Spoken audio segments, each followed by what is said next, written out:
নমস্কার, আমি ঋতিকা। আমার চ্যানেলে আপনাদের সবাইকে আবারও স্বাগত। আমি আজকে আপনাদের সাথে পাও ভাজির রেসিপি শেয়ার করব।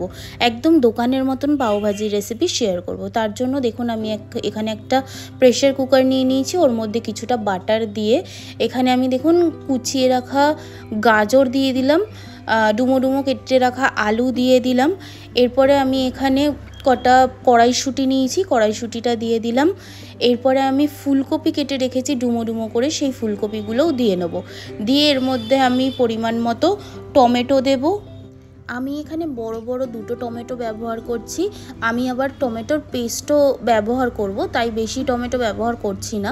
এরপর এর মধ্যে স্বাদ অনুযায়ী নুন দিয়ে পরিমাণ মতো জল দিয়ে প্রেসার কুকারের ঢাকনাটা বন্ধ করে ভালো করে সেদ্ধ করে নেব। একটু ভালো করে বেশিক্ষণ সেদ্ধ করতে হবে, তাহলেই কিন্তু সবজিগুলো গলবে। যেহেতু আমাদের গলা সবজিটা লাগবে, তাই ভালো করে আমি প্রেসার কুকারে সিটি দিয়ে নেবো অনেকগুলো। দেখুন এবার আমি নামিয়ে নিয়েছি সবজিগুলো একটা পাত্রে। আর ম্যাশারের সাহায্যে আমি কিন্তু ভালো করে সবজিগুলোকে ম্যাশও করে নিয়েছি। আরেকটু ম্যাশ করতে হবে, যেহেতু সবজিগুলো এখনও গোটা গোটা আছে, তাই আরেকটুখানি ভালো করে ম্যাশ করে নেব। এরপরে দেখুন একটা কড়া নিয়ে নিয়েছি। এর মধ্যে আমি পরিমাণ মতো রিফাইন তেল ব্যবহার করছি। বেশি তেল দেবো না, কারণ আমি এর মধ্যে বাটারও ব্যবহার করব, তাই অল্প পরিমাণে তেল দিয়ে নিচ্ছি।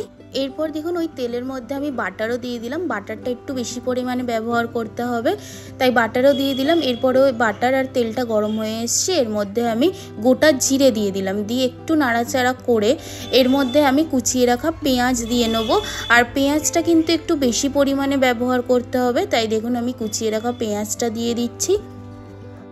দেখুন পেঁয়াজ দেওয়া হয়ে গেছে। এরপর এর মধ্যে আমি ক্যাপসিকাম দিয়ে দিচ্ছি। ক্যাপসিকামের পরিমাণটাও কিন্তু বেশিই রাখতে হবে, তাহলেই কিন্তু পাওভাজির টেস্টটা বেটার হবে। এবার দেখুন ভালো করে আমি পেঁয়াজ আর ক্যাপসিকামটাকে ভেজে নেব। বেশি কড়া করে ভাজবেন না, হালকা একটু ব্রাউন হয়ে আসলেই কিন্তু এর মধ্যে আমি সব সবজিগুলো দিতে থাকবো। দেখুন আমি তাই জন্য ভালো করে ভেজে নিচ্ছি। এরপর এর মধ্যে আমি সামান্য একটু নুন দেবো, যাতে পেঁয়াজ আর ক্যাপসিকামটা তাড়াতাড়ি সেদ্ধ হয়ে ভাজা হয়ে যায়, তাই নুন ব্যবহার করে নিচ্ছি। নুনটা দিয়ে নেওয়ার পর আবার সবজিগুলোকে আমি আরেকটুখানি ব্রাউন করে ভেজে নেব। তা ভেজে নেওয়া হয়ে গেলে এরপর আমি এর মধ্যে আদা রসুন আর লঙ্কা বাটা দিয়ে নেব। 2 চামচ মতন আদা রসুন আর লঙ্কা বাটা দিচ্ছি। লঙ্কা বাটাটা আপনারা কিন্তু যে যতটা ঝাল পছন্দ করেন ততটা পরিমাণে বুঝে দেবেন। আমি এর মধ্যে কিন্তু গুঁড়ো লঙ্কাও ব্যবহার করব। এরপর ওই আদা রসুন লঙ্কা বাটাটাকে ভালো করে কষিয়ে নিতে হবে, যাতে এর কাঁচা গন্ধটা চলে যায়। তাই দেখুন আমি ভালো করে কিন্তু কষিয়ে নিচ্ছি। এরপর আমি বেটে রাখা টমেটোটা এর মধ্যে দিয়ে দেবো। আমি এখানে একটা বড় টমেটো আর হাফ টমেটো ব্যবহার করেছি, তো টমেটোর পেস্টটা দিয়ে দিলাম। যেহেতু আমি এর আগে টমেটো সেদ্ধতেও দিয়েছিলাম সবজির সাথে, তাই এখানে কিন্তু অল্প পরিমাণে টমেটো আমি ব্যবহার করলাম। দিয়ে দেখুন এবার টমেটোটাকেও কষিয়ে নেবো, যাতে টমেটোরও কাঁচা গন্ধটা চলে যায়। তাই ভালো করে কষিয়ে নিচ্ছি টমেটোটাকে। দেখুন আমার টমেটোটা কষিয়ে নেওয়া হয়ে গেছে। এরপর আমি এর মধ্যে কিছু গুঁড়ো মশলা ব্যবহার করব। হলুদ গুঁড়ো দিয়ে দিলাম, ধনে গুঁড়ো দিয়ে দিলাম, এরপরে ঝাল লঙ্কার গুঁড়ো দিয়ে দিলাম। দিয়ে ভালো করে মশলাগুলোকে কষিয়ে নেব। আর লঙ্কার গুঁড়োটা কিন্তু আপনারা বুঝে দেবেন, কারণ আমি বাটা লঙ্কাও ব্যবহার করেছি। আর পাওভাজি মশলাও আমি ব্যবহার করব। পাওভাজি মশলাতেও কিন্তু ঝাল থেকে থাকে, তাই ঝালটা একটুখানি বুঝে দেবেন। আর দেখুন আমি ভালো করে কিন্তু মশলাগুলোকে কষিয়ে নিচ্ছি, যাতে মশলার কাঁচা গন্ধটা চলে যায়। এরপর আমি কালার হওয়ার জন্য কাশ্মীরি লাল লঙ্কার গুঁড়ো ব্যবহার করছি। অনেকে ফুড কালার ব্যবহার করে থাকে, কিন্তু আমি ফুড কালার ব্যবহার করছি না, কাশ্মীরি লাল লঙ্কার গুঁড়োই ব্যবহার করছি শুধুমাত্র। এরপরে দেখুন আরেকটু কষিয়ে নিচ্ছি ভালো করে। আর যেহেতু মশলাটা অনেকটা শুকিয়ে এসছে, তাই একটু জল ব্যবহার করছি সামান্য। দিয়ে আবার একটু ভালো করে কিন্তু আমি মশলাগুলোকে কষিয়ে নেবো। যতক্ষণ না মশলা থেকে তেল ছাড়বে ততক্ষণ কিন্তু আমি মশলাগুলোকে কষিয়ে নেবো। দেখুন মশলা দিয়ে কিন্তু তেল ছেড়ে এসছে। এরপর আমি এর মধ্যে পাওভাজি মশলা ব্যবহার করছি। আপনারা যে যতটা পরিমাণে পাওভাজি বানাবেন মশলাটা কিন্তু বুঝে দেবেন। তো আমি এখানে 2 থেকে 3 চামচ মতন মশলা ব্যবহার করলাম। এরপরে দেখুন আবার আমি ভালো করে মিক্স করে নিচ্ছি, কারণ পাওভাজি মশলারও একটা কাঁচা গন্ধ থাকে, তাই একটুখানি ভালো করে মিক্স করে নিচ্ছি।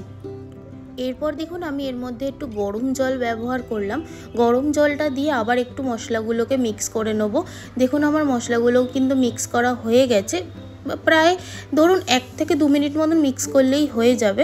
তো আমিও মিক্স করে নিয়েছি। এরপর আমি এর মধ্যে ধনে পাতা দিয়ে দিচ্ছি আর কাসুরি মেথি ব্যবহার করছি। কাসুরি মেথিটা হাতের মাধ্যমে একটুখানি ঘষে নিয়ে তারপরে দিয়ে দিচ্ছি। দেখুন কাসুরি মেথি আর ধনে পাতাটা দিয়ে দিয়েছি। এরপরে ভালো করে আবার একটু মিক্স করে নিয়ে 1 মিনিট মতন একটু নাড়াচাড়া করে নেবো। নিয়ে দেখুন এর মধ্যে আমি ওই সেদ্ধ করে রাখা সবজিগুলো অল্প অল্প করে দিতে থাকবো। দেখুন কিছুটা সবজি দিয়ে দিয়েছি, এবার একটু মিক্স করে নেবো। এইটা মিক্স করে নেওয়া হয়ে গেলে আবার যতটা সবজি আছে ততটা আবার কিন্তু পুরোটা আমি দিয়ে দেবো। দেখুন পুরো সবজিটাই দিয়ে দিয়েছি। দিয়ে আমি সবজিটা এবার মশলার সাথে ভালো করে মিক্স করে নিচ্ছি। ভালো করে মিক্স করে নেওয়া হয়ে গেলে দেখুন সবজিটা কিন্তু অনেকটা টাইট হয়ে আছে। আর পাও ভাজির কিন্তু এই যে ভাজিটা রেডি হয় এটা কিন্তু অনেকটা পাতলা মানে পাতলা থাকে। তো আমি এর মধ্যে গরম জল ব্যবহার করছি, করে আরেকটুখানি পাতলা করে নিচ্ছি সবজিটাকে।